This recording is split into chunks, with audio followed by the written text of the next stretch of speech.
Madame, mademoiselle, monsieur, bonsoir. Je suis très heureux de vous retrouver à notre émission La pensée et les hommes de ce soir et je vous remercie pour votre fidélité. En mars 2011, l'Université libre de Bruxelles a organisé un colloque sur le thème du blasphème. Et je voudrais que, à l'occasion de la publication des actes de ce colloque, nous réfléchissions avec le promoteur du colloque, le professeur Jean-Philippe Schreiber, sur ce thème du blasphème. L'ouvrage que vous avez publié s'intitule très exactement « Le blasphème du péché au crime » et il s'agit d'un des volumes des problèmes d'histoire des religions édité par les éditions de l'Université de Bruxelles. Alors, vous êtes spécialiste de l'histoire des religions, Jean-Philippe Schreiber, donc le blasphème, c'est quelque chose qui vous intéresse, mais qu'est-ce que c'est en fait, en réalité? Parce qu'on traite très souvent les gens de blasphémateurs. Ça devient très commun dans le fil des jours. C'est vrai qu'aujourd'hui, la notion de blasphème est devenue extrêmement plastique. Mais à l'origine, il faut se souvenir que si on reprend la définition littérale, blasphémer, c'est s'en prendre à Dieu, c'est s'en prendre au nom de Dieu, c'est injurier le nom de Dieu. Mais aujourd'hui, ça s'est étendu, les sens sont divers, on assimile le sacrilège au blasphème, ce qui est un blasphème au regard de l'histoire des religions, dirais-je, mais effectivement, aujourd'hui, on parle de blasphème pour beaucoup de choses, et ce que nous avons voulu montrer dans cet ouvrage, c'est d'abord ce qu'est le blasphème, et surtout ce qu'a été la répression du blasphème, qui, comme l'indique le sous-titre de l'ouvrage, est passé du péché au crime. C'est-à-dire que c'est une notion très religieuse qui, au départ, est réprimée par les tribunaux ecclésiastiques et puis qui est récupérée par les tribunaux civils dans une perspective de respect de l'ordre public, de l'ordre moral, de l'ordre tout court.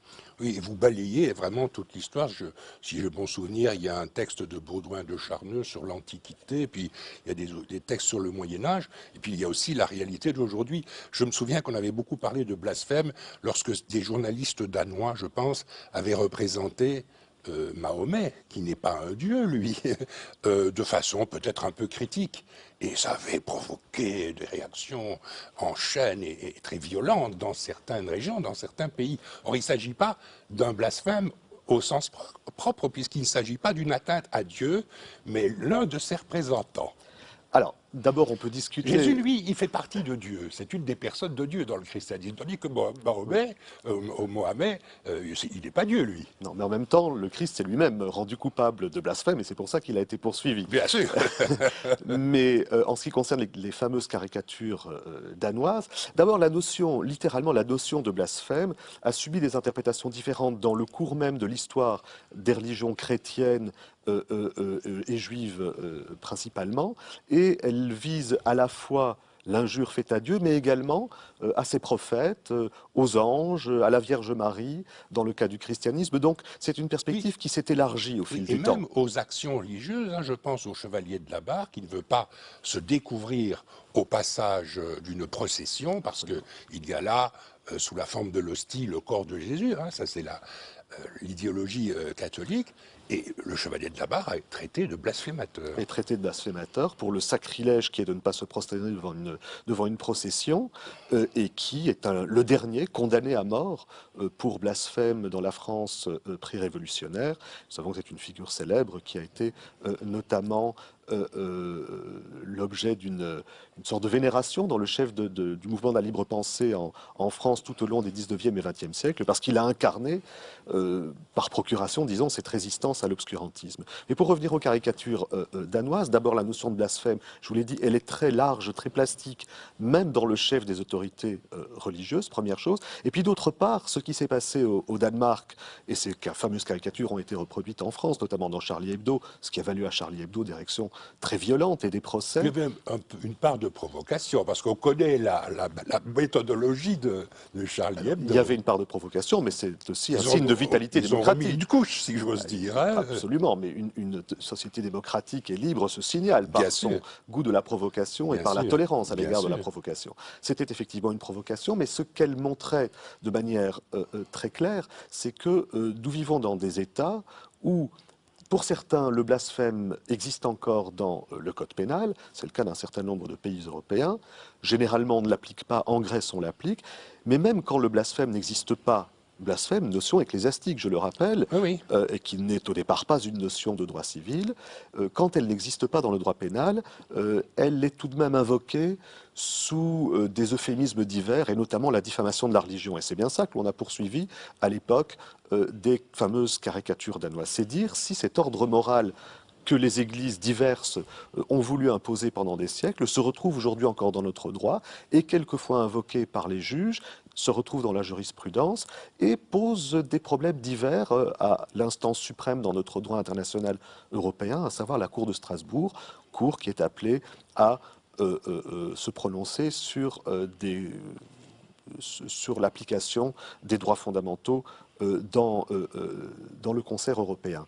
Et donc là, on voit que cette incrimination subsiste encore dans notre droit et qu'aujourd'hui, de plus en plus, dans un contexte d'ordre moral, où vous le rappeliez, les provocations sont quelquefois insupportables aux yeux de certains, eh bien, cette volonté de poursuivre la critique de la religion, la dérision de la religion et des attributs fondamentaux et des symboles fondamentaux des religions subsiste encore. C'est assez caractéristique de notre temps, de cette ère du temps dans lequel nous nous trouvons. Et dans notre pays, il y a des tribunaux qui poursuivent des gens parce qu'ils se sont permis de critiquer Jésus qui admoneste les marchands du temple ou Mohamed ou que sais-je. Alors la Belgique n'a plus, heureusement, depuis longtemps le blasphème dans son code pénal, mais c'est vrai que quelquefois, des tribunaux sont appelés à se prononcer sur des plaintes qui sont adressées à ceux qui sont considérés comme des blasphémateurs ou comme des provocateurs, plutôt comme nous les appellerions. Généralement, les plaignants sont déboutés, signe que nous vivons dans un pays où tout de même la justice préserve cette vitalité démocratique et cette liberté d'expression, mais on peut considérer, si on prend les choses de manière plus globale, en Europe et dans le monde, qu'aujourd'hui la liberté d'expression est quelquefois en péril, certainement. Ah oui, vous trouvez qu'elle est vraiment en péril sur ce point-là? Sur ce point-là, dans la mesure où, notamment dans les instances... Quels sont ceux qui réagissent le plus violemment contre ce qu'ils estiment être le blasphème? Alors, on voit... Les fondamentalistes? Les fondamentalistes de toute religion. Oui, oui, protestants, protestants, catholiques, musulmans, juifs, bien entendu. On voit se dessiner une sorte de coalition obscurantiste dans les couloirs des Nations Unies, où de nombreuses forces coalisées, des lobbies religieux, tentent de faire admettre qu'il faudrait inscrire la diffamation de la religion dans la protection de la liberté religieuse, et donc pour évidemment veiller à ce que rien de ce que la religion entend préserver ne soit attaqué. Et même au niveau européen, on voit que la Cour de Strasbourg a une jurisprudence qui va dans des directions diverses. Elle n'a pas la même constance que la Cour suprême des États-Unis, pour laquelle la liberté d'expression est totale, depuis un fameux arrêt de 1973. En Europe, le droit, la jurisprudence sont peut-être beaucoup plus malléable et quelquefois on se prononce en faveur de la protection de la liberté d'expression sur ce terrain-là, quelquefois on entend protéger la religion de toute tentative de diffamation, de critique. Est-ce relatif à l'origine nationale des juges, puisque vous disiez tout à l'heure, en Europe, les législations ne sont pas identiques face au phénomène du blasphème? Est-ce qu'il y a à la Cour de Strasbourg des juges plus répressifs en cette matière, parce que dans leur pays, on est plus répressif? Je ne dirais pas qu'ils le sont parce que dans leur pays, on est plus répressif, mais certainement c'est fonction de leurs options philosophiques. Et souvent, la Cour de Strasbourg renvoie aux législations des pays concernés. Par exemple, l'Autriche, qui a une législation encore très répressive en matière de répression du blasphème, eh bien, l'Autriche est suivie dans ses décisions quand elles vont dans le sens de cette répression du blasphème. Eh bien, je vous remercie infiniment, Jean-Philippe Schreiber, d'avoir présenté cet ouvrage et ces réflexions issues du colloque que vous avez organisé à l'Université de Bruxelles. Les personnes qui veulent vous lire pourront acquérir l'ouvrage Le blasphème du péché au crime, et je répète, il balaye vraiment toute l'histoire, c'est un livre très intéressant, paru aux éditions de l'Université de Bruxelles, dans la collection Problèmes d'histoire des religions. Merci infiniment pour votre présence à notre émission. Madame, mademoiselle, monsieur, merci beaucoup pour votre attention. À bientôt et bonne nuit.